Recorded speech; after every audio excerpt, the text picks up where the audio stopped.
Hello guys, this is Jamming Gaming, and this is the Brimstone guide. So first off, we're gonna go over the 3 abilities on the ultimate. It's gonna be pretty easy. And I used to be a Brimstone main, and that's basically it. So for the first ability is the Seam Beacon. What it essentially does, it makes your fire rate a lot faster. You see how it's fast now, but after the Sim Beacon warns out, you're a lot slower. So essentially this is good for your teammates and yourself if it's in a clutch or kick situation, or just like if you're pushing out something, you just want to give your whole team a boost. The second ability is the Molly. It got nerfed, or it got buffed actually to $200 instead of $300. It's essentially good for getting the corners. Like, you don't need a lineup for this, you get the corner. Maybe even I don't know if this works, but yeah, it's just getting the corners. Well, another good use for the Molly is after plants, or even stopping the plants. So like that. You could learn general lineups. It should be pretty easy. If they plant default, you got that one. You could also have another one, which is all the way back here, which is harder to hit actually, in my opinion. If I could remember this quick, something like that, I think. But essentially, you just need to want to learn some lineups. They plant right here at least. This one's not that good, but yeah. Essentially, you just want to learn the lineups for it. It should be pretty easy. Yeah.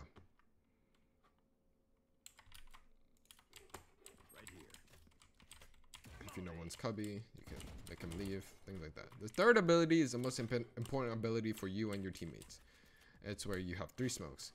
Unlike Omen, you don't regain them throughout the match, but you get 1 free smoke every round. Each one costs 100, and yeah. So what you can do, I see a lot of mistakes doing this. So what you want to do is smoke like this, which is very nice for your team. Very, very simple, very nice. What you don't want to do, here's a bad example, or here's an example of a bad one.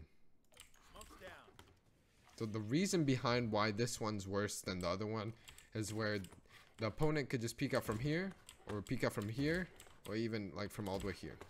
The other one I showed you guys prevents that, and if they're trying to peek out, they could only peek out from like this general area, and where your teammate could just hold it, little flick, instead of a big one.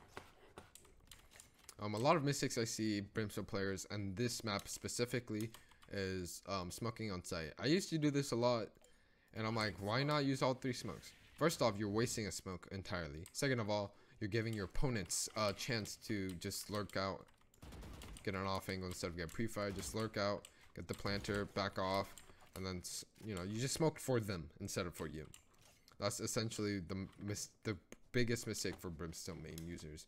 You don't want to use your smokes at the beginning 22nd round. You want to utilize them so your team could get an advantage in multiple ways instead of a disadvantage. The last ability is the ultimate. This ultimate comes by 7.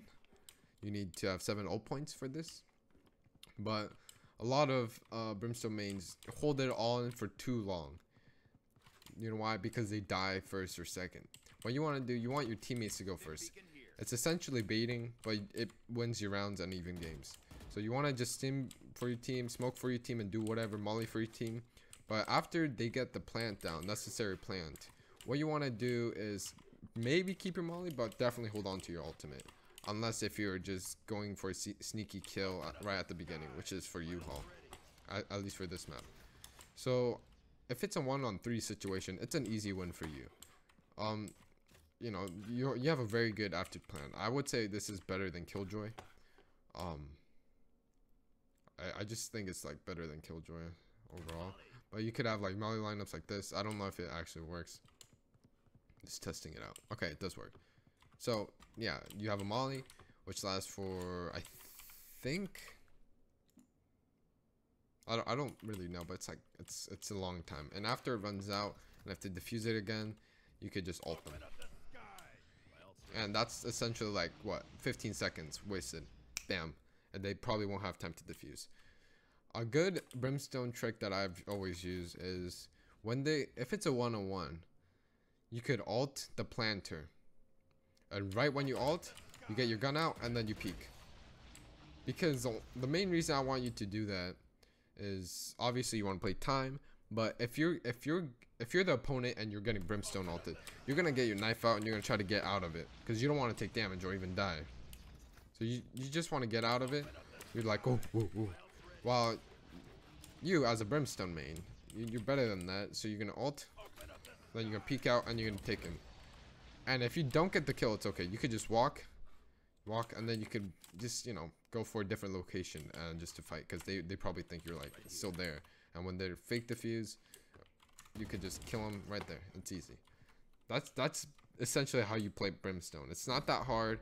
You want to play for your team, but at the same time, you want to stay back and you want to relax as much as you can, especially if you're in the rank that you're supposed to be.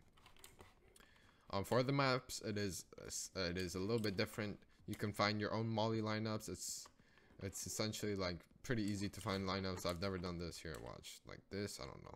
Boom.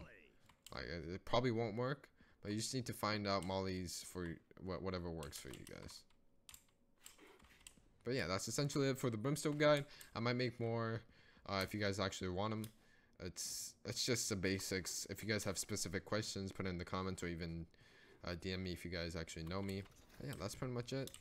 And I'll see you guys later.